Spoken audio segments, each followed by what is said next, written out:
À l'image de cette chasuble du XVIIe brodée de fil d'or, les soieries sont des trésors fragiles, enfermés sous clé, à l'abri des regards et de la lumière pour résister aux affres du temps.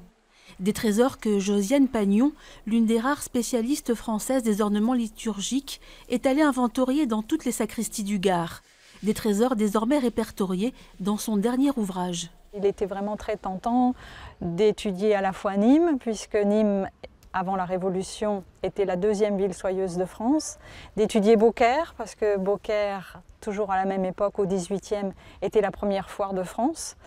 Et donc naturellement les choses se sont faites dans cet ordre-là, Nîmes, Beaucaire, et ensuite le diocèse m'a demandé d'étendre cette étude sur les ornements liturgiques à tout le Gard. Ces soieries sont un reflet des rituels liturgiques et des relations sociales. En fait, on étudie tous les usages des personnes, des autres. Et ça, c'est une des choses auxquelles on s'attache le plus.